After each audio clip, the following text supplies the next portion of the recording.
In this opportunity, we are going to discuss the discount rate of an income property.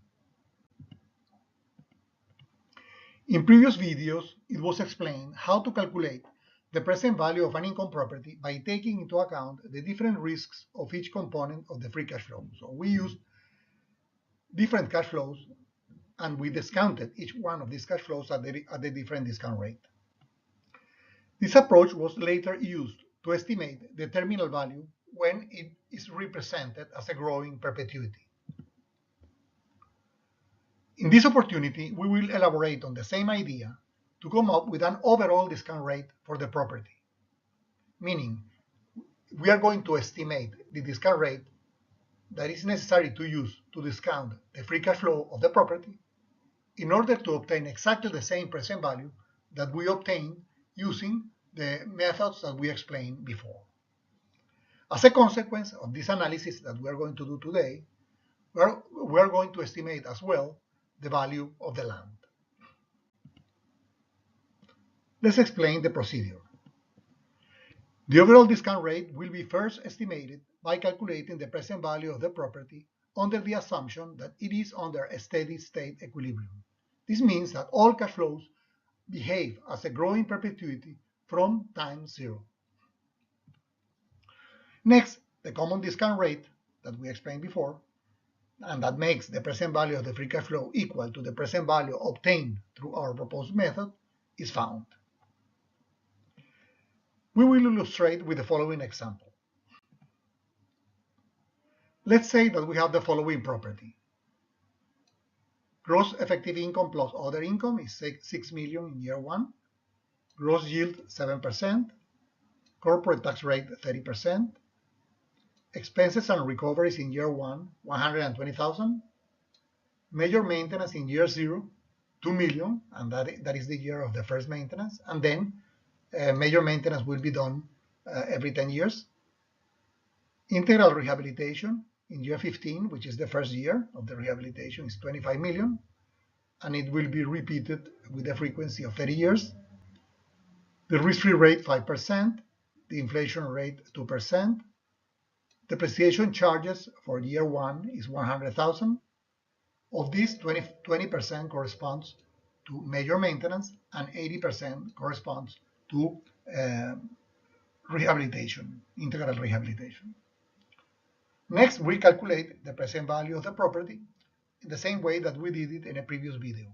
First, we work out the income part by calculating the present value at time zero of the two components. First component is the income component, discounted at the gross yield. Present value is 60 million. Then we work out the second part, which is the tax shield corresponding to the depreciation. The present value is 600,000, for a total of 60,600,000 at time zero. Next, we work out the cash flows that will be discounted at the risk-free rate. First, expenses and recoveries, that we know that they behave as a growing perpetuity with a growth rate equal to inflation. The present value is 4 million at time zero. Major maintenance, we just apply the formulas that we explained before in a previous video, and the present value at time zero turns out to be 5,443,433. And finally, using exactly the same type of formula, we calculate the present value of integral rehabilitation at time zero, and the result is 14,971,166. Well, next, we calculate the value of the property as the difference between the present value of the income part and the sum of the present values of the risk-free rate items. So the present value of the property is 36,185,401. The next step is to estimate this steady rate, this equivalent discount rate. The way to do it is using the goal-seek function of Excel. We start with an assumed try rate. Here, of course, we have already defined a solution, but we start, say, with 10% or any other rate. we make that rate equal to the risk-free rate. And with that information, we also calculate the gross yield.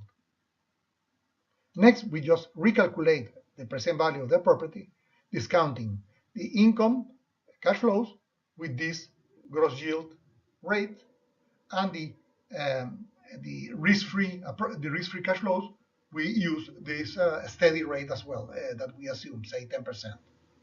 And we obtain a value, a total value for the property, X, say 30 million or any. So what we are going to do next is we use the goal-seek function of Excel to keep changing this steady rate until the rate makes the difference between this valuation and the valuation that we obtained in the previous slide, the difference equal to 0. And this, of course, then will be the equivalent steady rate for the property. In this case, we got 11.84%. So the value of the property can be also calculated by discounting the free cash flow, the total free cash flow for the property at this rate. And we will obtain exactly the same present value that we obtained by using the procedure explained in previous videos of separating the cash flow into different risk streams. What is the interpretation of our result? This common rate, 11.84%, this steady rate in our example, is our proposed alternative to the gross yield determined discount rate used by most practitioners. So we propose to use this rate to discount the free cash flow instead of the gross yield implied rate that is used in practice. This common discount rate will be necessary for the evaluation of development projects, and this is a topic that we will discuss in a future video. Now let's see what is the implication of this procedure that we just explained, the implication on the value of the land. If a net present value analysis is made including the value of the land, the property will be profitable as long as its net present value is positive, as any investment. Thus, the property value just obtained, 36,185,401, corresponds to the maximum value of the land, given that the value of the property, calculated as we did before, didn't include the value of the land implicitly. The value of the land, of course, is only realized if a property is built on it or if the land is sold. So, in reality, there is an opportunity cost of not developing or not selling the land. And this is also a topic that we will discuss in future opportunities. What can we conclude?